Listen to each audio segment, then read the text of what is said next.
Selamat pagi, siang, sore untuk semuanya. Pada kesempatan kali ini saya akan menjelaskan kira-kira apa sih bisnis yang bisa masuk ke negara Kazakhstan.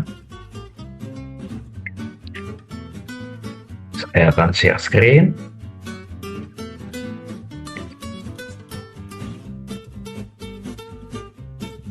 Oke, untuk negara yang saya pilih itu ada Indonesia dengan Kazakhstan. Awal-awal saya izin perkenalkan diri, nama saya Daud Parulian Parusip dari mahasiswa Universitas Unika Atmajaya, Fakultas Ekonomi dan Bisnis, jurusan Manajemen. Nah, untuk bisnis yang saya pilih itu adalah F&B. Nah, dari segi kebutuhan pasar itu, Kazakhstan itu memiliki populasi yang besar dengan permintaan yang terus berkembang. Dan untuk produk makanan dan minuman itu banyak sekali contohnya seperti di sini ada dari Indonesia itu ada kopi Arabica, ada Robusta, dan ini contoh makanan ada keripik tempe. Nah, dari segi keragaman produk, Indonesia itu memiliki berbagai macam produk makanan dan minuman yang sangat unik. Next itu, Kazakhstan sendiri memiliki akses yang sangat luas terhadap pasar Eurasia yang beragam, serta jalur perdagangan yang terus berkembang dengan negara-negara tetangga.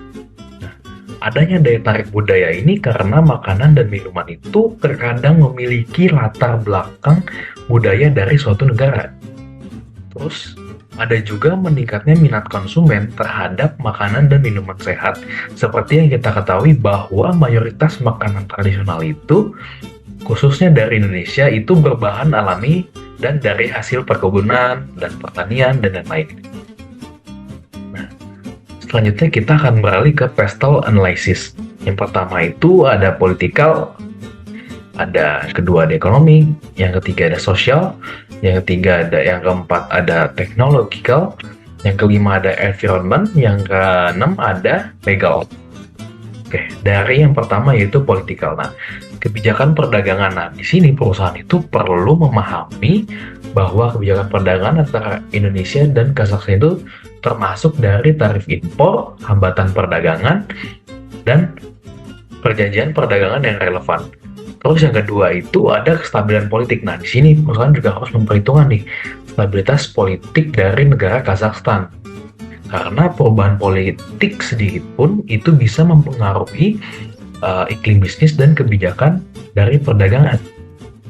Nah, selanjutnya ada ekonomi. Nah, poin pertama itu dari kondisi ekonomi. Nah, perusahaan itu perlu memahami kondisi ekonomi dari negara Kazakhstan. Kenapa? Karena apabila perusahaan tidak tahu, itu akan berpengaruh terhadap daya beli konsumen. Nah, di sini termasuk kayak pertumbuhan ekonomi, inflasi, dan tingkat pengangguran. Itulah kenapa perusahaan harus meriksa terlebih dahulu sebelum melakukan bisnisnya itu ke negara yang bersangkutan. Nah, selanjutnya ada nilai tukar mata uang. Nah, di sini fluktuasi nilai tukar mata uang antara rupiah dan tenge dari negara Kazakhstan itu dapat mempengaruhi pasar dan biaya impor serta harga produk di pasar Kazakhstan. Nah, itu mengapa sebelumnya kita juga harus mengetahui kira-kira nilai tukar mata uangnya berapa sih, baru nanti kita melakukan ekspor impor. Nah, selanjutnya itu ada sosial. Nah, di sini budaya dan preferensi konsumen. Nah, perusahaan itu juga harus memahami budaya dan preferensi konsumen di Kazakhstan untuk menyesuaikan produk mereka agar sesuai dengan selera dari warga-warga lokal. Nah, terus selanjutnya ada gaya hidup dan kesehatan. Nah, di sini perubahan pola konsumsi makanan itu menuju makanan yang lebih sehat di Kazakhstan dapat menjadi peluang bagi produk makanan tradisional Indonesia yang sehat. Karena kita tahu sendiri bahwa rata-rata produk makanan tradisional Indonesia itu semua berbahan alami yang merupakan hasil perkebunan dan pertanian tadi. Selanjutnya ada teknologi. Nah, di sini ada poin pertama ada infrastruktur. Nah, perusahaan itu perlu mempertimbangkan kira-kira ketersediaan infrastruktur teknologi informasi dan transportasi di Kazakhstan itu kira-kira mumpuni nggak sih untuk mendukung rantai pasok dan distribusi produk yang akan kita kirimkan nanti. Nah, selanjutnya itu ada inovasi. Nah, di sini kita harus memanfaatkan teknologi baru dalam proses produksi, pemasaran, dan distribusi dapat meningkatkan efisiensi dan daya saing perusahaan. Selanjutnya ada environment. Poin pertama itu ada regulasi lingkungan. Nah, di sini perusahaan itu harus memahami peraturan lingkungan Kazakhstan yang berlaku, termasuk pengelolaan limbahnya nanti, standar keamanan pangan, terus untuk memastikan kepatuhan dan keberlanjutan operasional.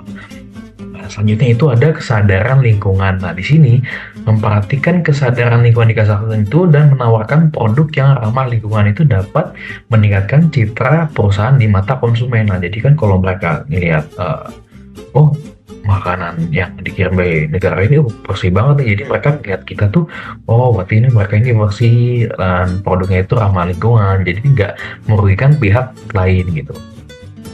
Akhirnya ada legal. Nah, di sini poin pertama itu ada regulasi pangan. Nah, perusahaan juga harus mematuhi regulasi pangan dari negara Kazakhstan, termasuk label nutrisi, sertifikasi halal, dan standar keamanan pangan yang berlaku. Seperti di kita mungkin sertifikasi halal itu ada MUI, di mana ada makanan-makanan yang memang boleh masuk ke negara, mana yang tidak boleh.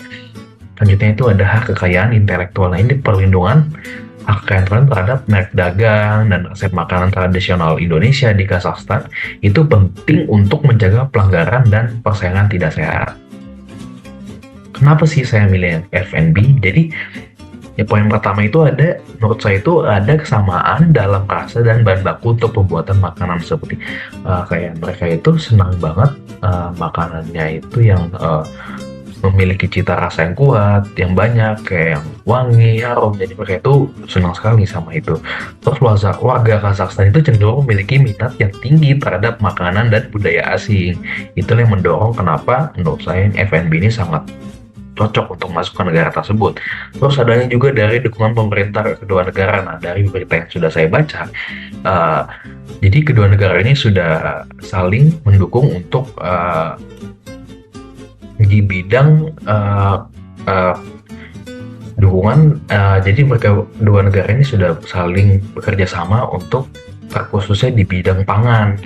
Jadi kenapa ini salah satu kenapa saya pilih F&B menjadi sesuatu yang bisa masuk ke negara ini.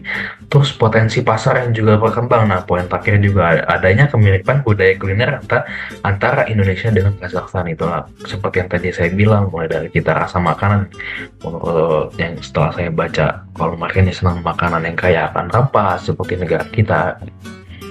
Selanjutnya ada peluang. Nah, di sini poin pertama adalah pasar yang berkembang.